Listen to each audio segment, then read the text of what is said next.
Good afternoon, my name is Tony and I will be performing the posterior chest, anterior chest, and cardiac examination on my patient, John Doe. This exam is performed over clothing from Modesty, and we've already completed the abdominal exam and other system exams prior to today.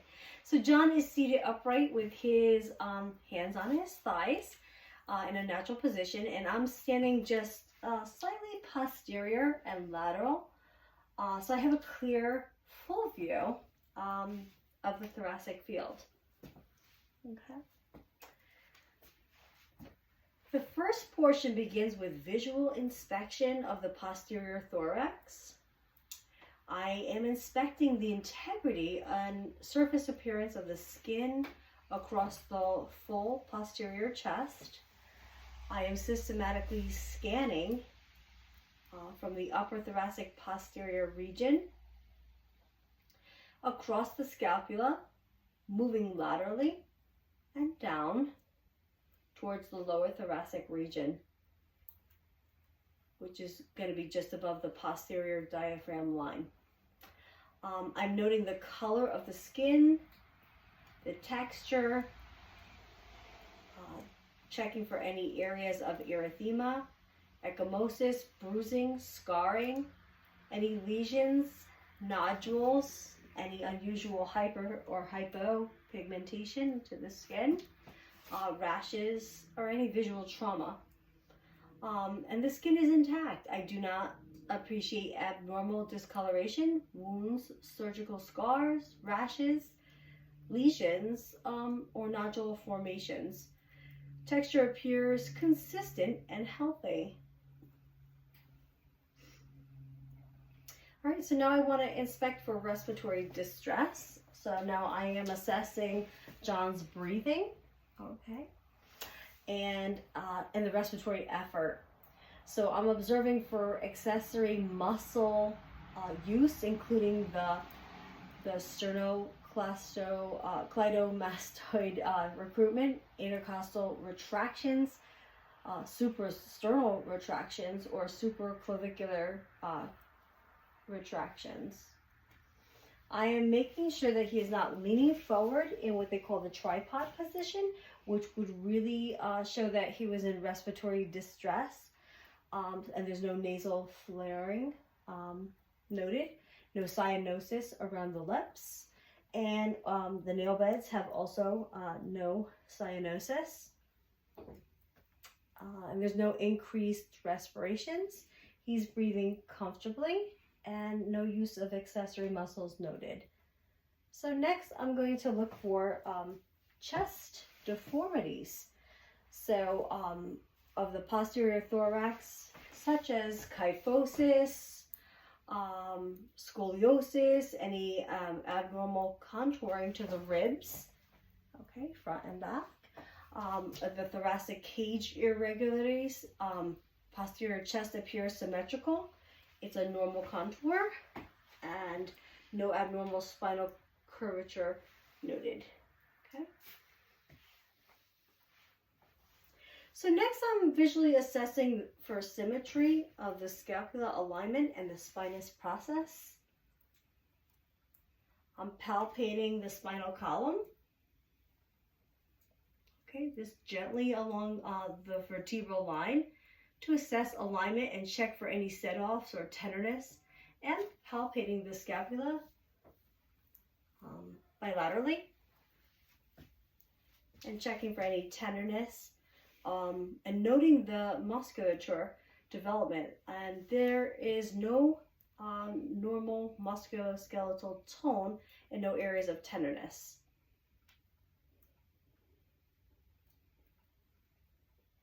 Next, I'd like to check the posterior chest.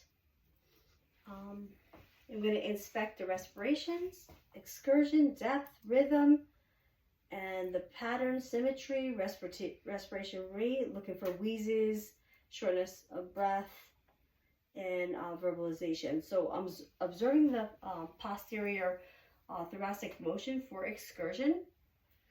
So if you can take a deep breath for me. Actually, wait. First, I'm gonna have you breathe normal.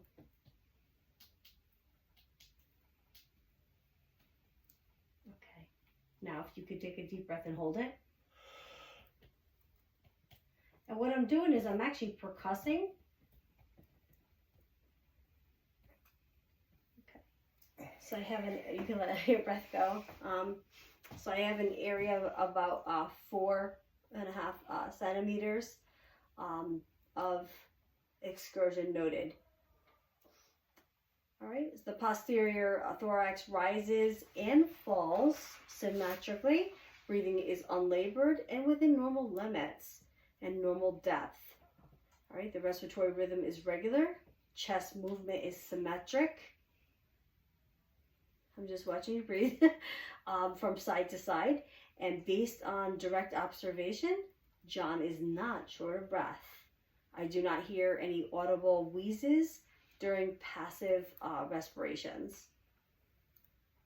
Okay, so now I will palpate for chest expansion posteriorly. I am going to have to.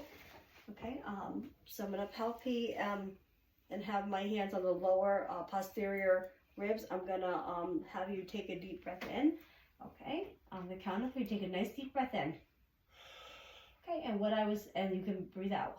All right, and we had normal symmetrical expansion bilaterally. All right. So the next thing I'd like to check for is tactile fremitus. So I'm going to do this posteriorly first. And to do this, I will use the ulnar surface of my hand. Okay, so I'm going to have you say blue moon. Every time that you feel my hand touch the side, if you could just say blue moon. Blue moon. Blue moon. Blue moon. Blue moon. Blue moon. Blue moon. Okay. We repeated that throughout all the fields, and the fremitus is symmetrical from side to side, and there was no increased or diminished fremitus noted. All right. So next, I am I'm looking for the diaphragmatic excursion, which I started to do before. All right. So now I'll percuss the posterior lung fields. I begin above the scapula and at the very top, and using indirect percussion, alternating. I'm going to be going from left to right, comparing one side to the other, and going through the intercostal space down to the level of the lung base. The sequence is side to side comparison at each vertebral line.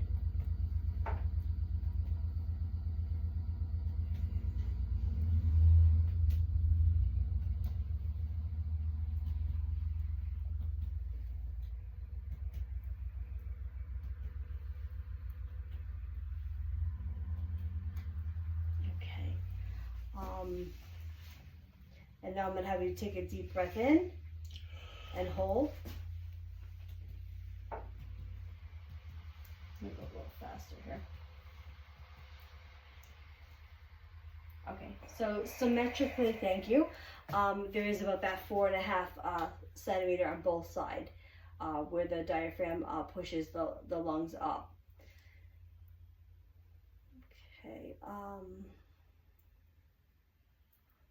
So the sequence of doing the side-to-side comparison at each vertical level, this protects the accuracy because lungs must always be compared bilaterally.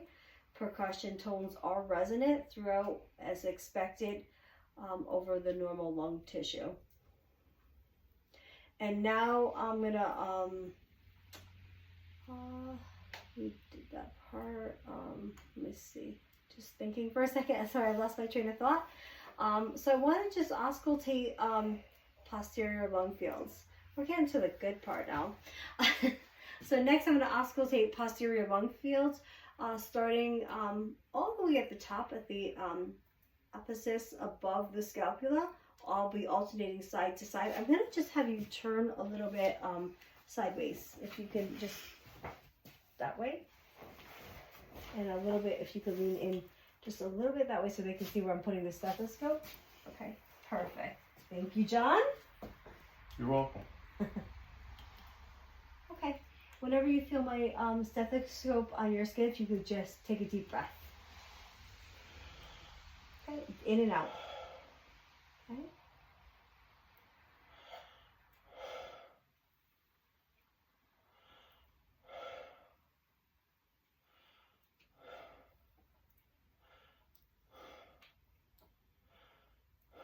Don't breathe so fast, okay?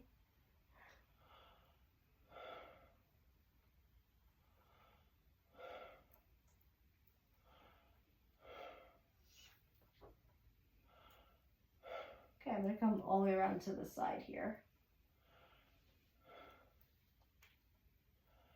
Okay, and that was just so I can get the right middle lobe. It is located on the right axillary area. Okay, so we listened to all the posterior zones down to the lung bases. Breath sounds are vesicular and clear bilaterally. There did not have any crackles, wheezes, or rhonchi. So now I will perform vocal resonance assessment, looking for agophony. So this is where I'm going to auscultate as well. Whenever you hear feel my stethoscope on your skin, if you could just say E. E. Hang on a second, okay. E. E. E. E. E. E. E. E. E. E. E. Excellent. So there is no E to A change. Now I'm going to do bronchophony. So whenever you feel the stethoscope on your skin, if you could just say 1, 2, 3. 1, 2, 3. 1, 2, 3. 1, 2, 3. 1, 2, 3. 1, 2, 3. 1, 2, 3. 1, 2, 3. 1, 2, 3. 1, 2, 3. 1, 2, 3. 1, 2, 3. 1, 2, 3.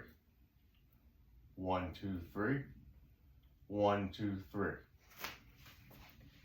Okay, and now we were assessing for increased clarity because then that would mean that he was positive for bronchophony, but he was not. So next we're going to do the whisper test, and this is checking for whispered pictoriloquy. So this is where I'm going to have you just whisper the 1, 2, 3, and whenever you feel the stethoscope on your skin, if you could just do the same thing. 1, 2, 3. 1, 2, 3. 1, 2, 3. 1, 2, 3. 1, 2, 3. 1, 2, 3. 1, 2, 3. 1, 2, 3. 1, 2, 3. 1, 2, 3. 1, 2, 3. 1, 2, 3. 1, 2, 3. 1, 2, 3. Okay. So that remained faint. So all 3 were normal. So now we will check for CVA tenderness. So not probably going to be the best view, but I am going to come down to where the last rib is and look for the costovertebral angle. And I am going to put my hand over here, right? And I'm gonna thump on your on my hand, and you let me know if it's tender, okay? No. Now I'll come on the other side.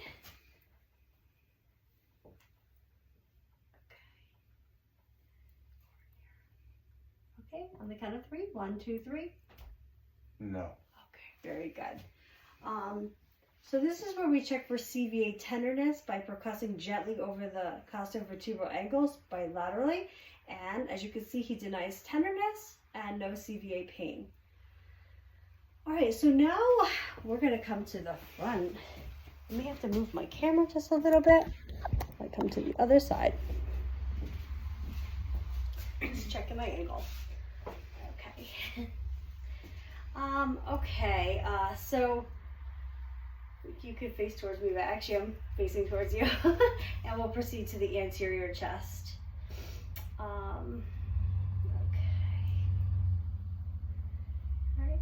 So he's seated facing me in the neutral position. His arms are relaxed at his sides. And this portion of the exam continues over clothing. All right. So I'm at a comfortable conversational distance if this was a patient. So I can observe movement over the thorax and visual anterior chest surface clearly. So what I'm looking for is, so of course we're keeping this shirt on for modesty, but if this was a real patient, I would be inspecting the actual skin. I will be scanning across the anterior chest wall for the color, for nodules, for tattoos, for any kind of surgical scars, for any lesions, ecchymosis, or erythema. And I want to ensure that the skin integrity appears normal and there's no visual indicators of chest trauma or dermatologic pathology over the anterior thorax. All right, and that's what I'll be inspecting for. I do not observe normal color changes, no visible rashes, no bruising, no lesions. The skin is intact and it's normal. All right. I'll be now assessing for symmetry of the anterior thoracic cage.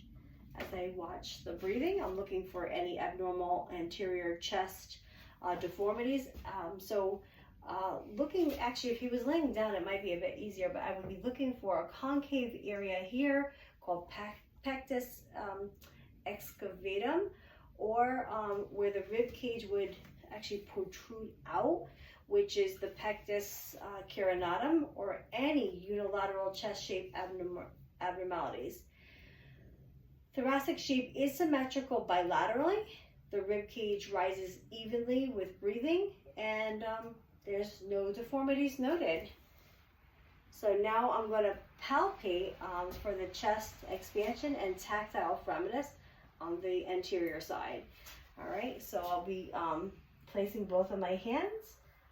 All right, I'm going to say on the count of 3, take a nice deep breath in and out. 1, 2, 3. Okay, and as you can see, my hands expanded out evenly and came back. So now I will be doing the same thing where we checked for fremitus. And so when I put my hand on you, just if you could say 99. 99. 99. 99.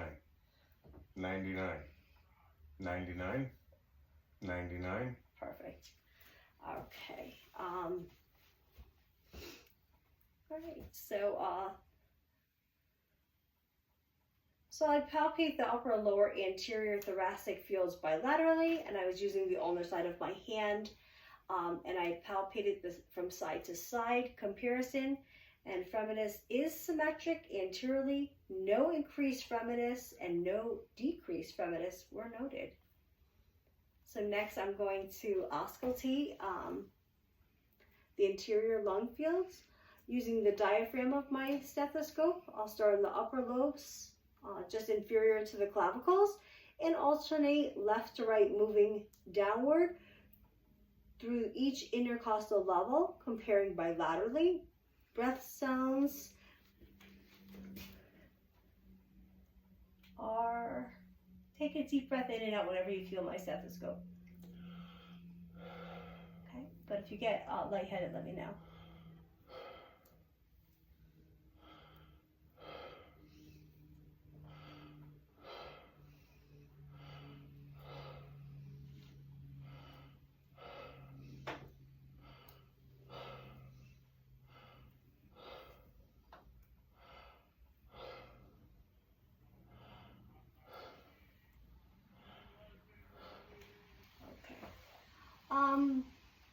So breath sounds are clear, vesicular, with no wheezes, rhonchi, stridor, or crackles noted.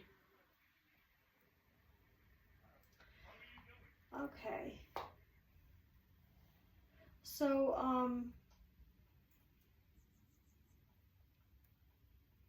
I will, I just, as I said, assess the right middle lobe anteriorly by going over to the right, the fourth or fifth intercostal space, to be able to capture that right middle lobe, because there is no other way to hear that. So breath sounds were clear in the right middle lobe as well. There was no abnormal sounds. So now I'm going to transition to the cardiac exam, because I have completed both the posterior and anterior lung assessment, and I will proceed directly into the cardiac exam while John remains facing forward in the seated position. Okay.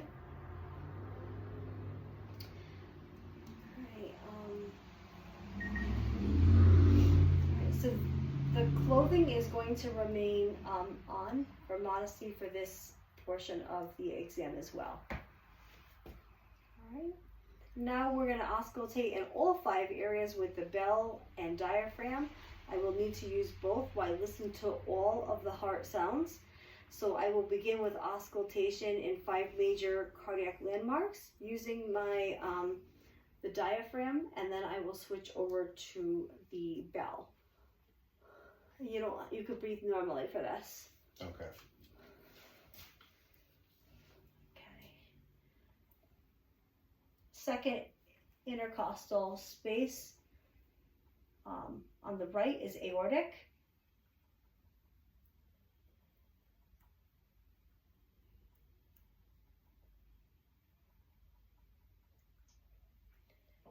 Second intercostal space on the left side is the pulmonic.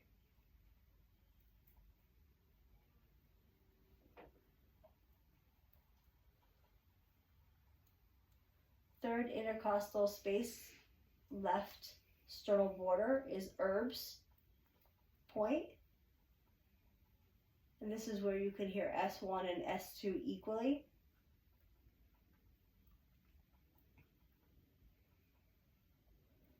And now I'll move down to the fourth intercostal space, left sternal border, for tricuspid.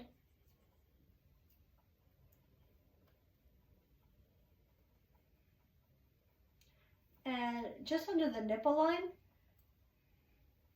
mid-clavicular fifth intercostal space, is the mitral valve.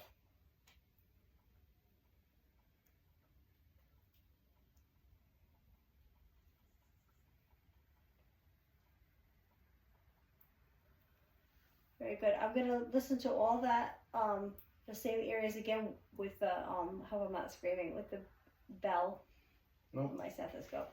Okay.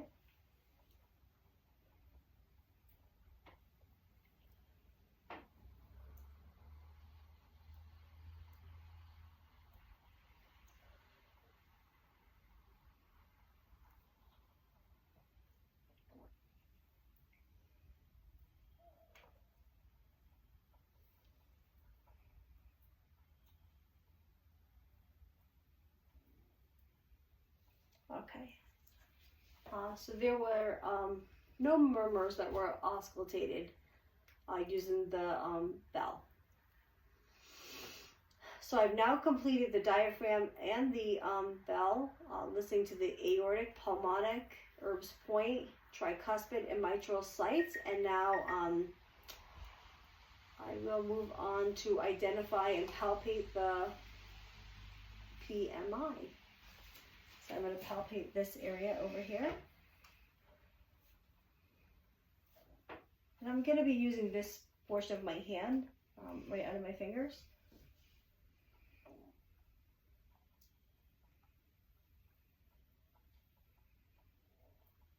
So PMI is present, it's not displaced, and it is appropriately located.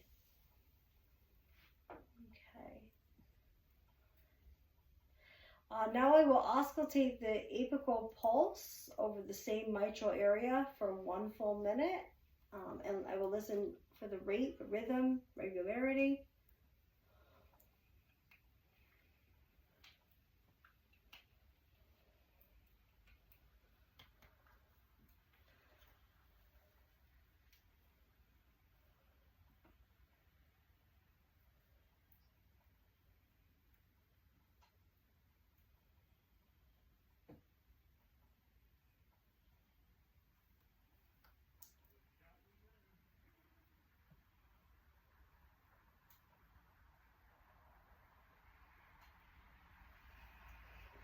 It's been 30 seconds, but what we're going to do is fast forward to 1 minute for respect of this video. And there is no irregular patterns detected. The rhythm is regular and the rate is within normal range.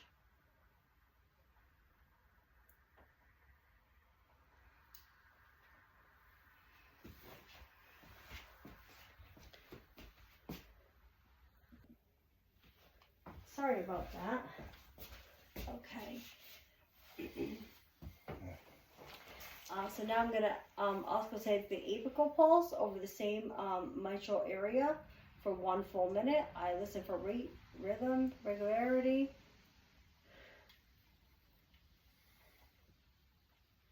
Oh, okay, I am supposed to listen for 1 full minute. So I'm going to do this for 1 minute and we'll move the other one.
Okay.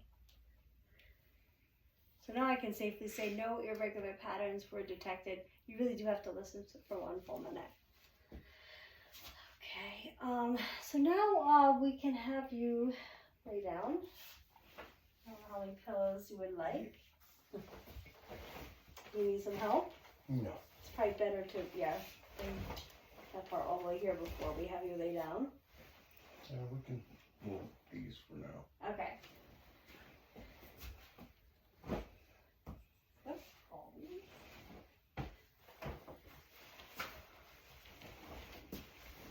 You sure? Mm-hmm. Okay. I am good. Okay, so at this point I had John lay back to examine the surface in this position. It allows optimization of some cardiac auscultation landmarks and palpation assessment under controlled thoracic positioning. Okay, so this is where you really have to be at the level and looking down. I should go on this side. Really, this is the better side. Let me move my video. I'm looking for any heaves or lifts, but I really have to be on the left side to see that. Okay, so I will come over and look for any heaves or lifts. Okay, which could indicate ventricular hypertrophy, enlargement, or an elevated stroke volume impulses. I don't see any visible heaves. I don't see any lifts. So now I can palpate across the cardiac regions using the same areas that I just auscultated for the previous section. So I'm going to palpate. Actually, I'm going to do it with this hand. Okay. So this is the aortic, pulmonic,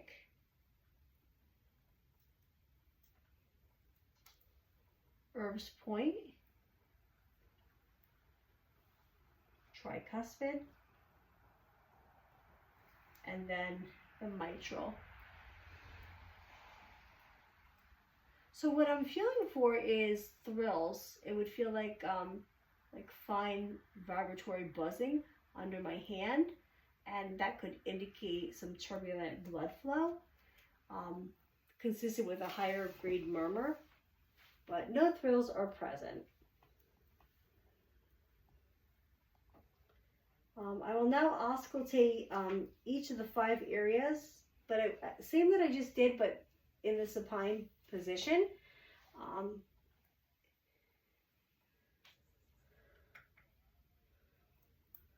Again, using the bell of my stethoscope.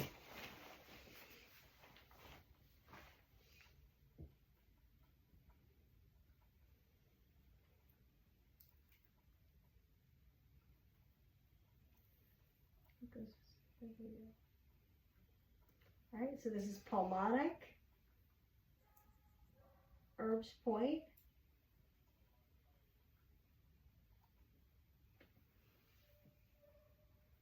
tricuspid,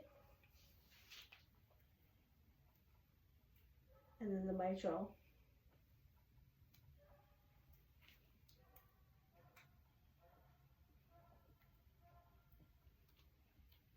Okay. I also am going to be checking that with the diaphragm as well.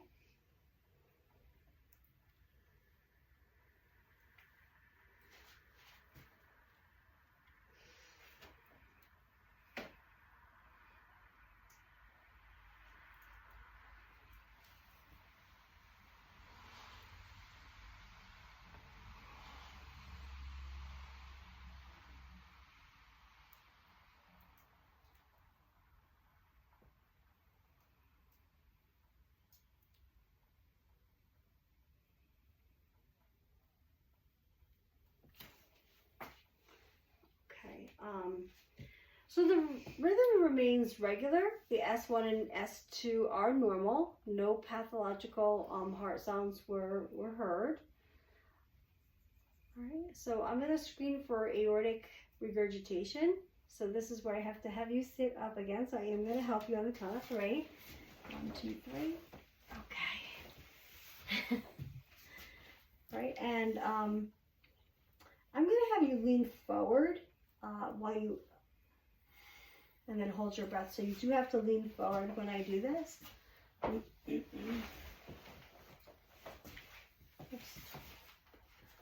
Okay.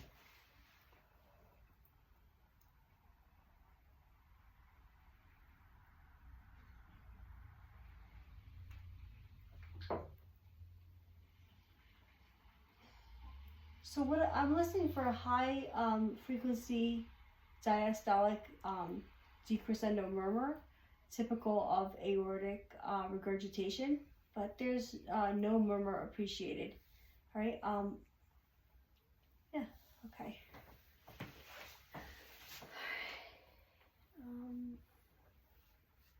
So I'm going to screen next for mitral stenosis. So I can have you left side, so I'm going to have you lay back down. And do you want one more pillow? No. Okay. So face you? Yes. That's the V. Okay. What this does is it brings the chest wall closer, and I'm going to be listening for any kind of diastolic rumbling murmur from mitral stenosis. It would be more prominent. So I'll listen to the mitral. This time I'll do it with the bell. Okay, just then you hold your hand out if you can. Yeah, there we go. And go into that same mitral region. In a second, there we go. You're okay.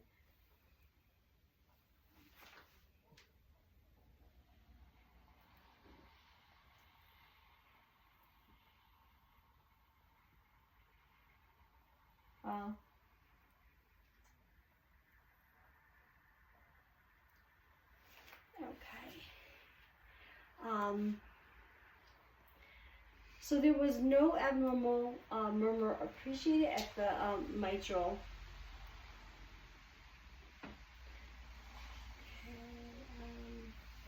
So now what I want to check for is jugular venous pulsation. So this is where I have to have you, I'm so sorry, lay on your back, but I do have to put the pillows under you. So I'm going to have you at a 30°, and since this is on my she shed dining room table, and not, okay, so we're going to have you lift up. I'm going to put one, I got to put another one here as well. There we go. Go ahead. Even more so, here we go. One more right here. Okay, maybe I'll do it like that. Okay, try that.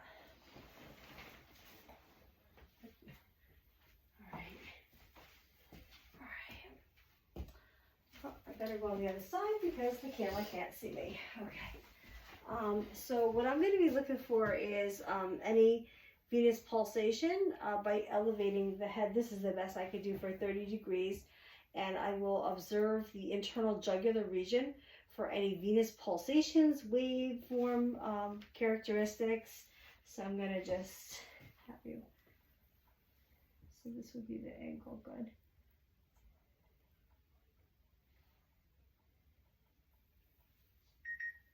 I'm going to have you look this way as well.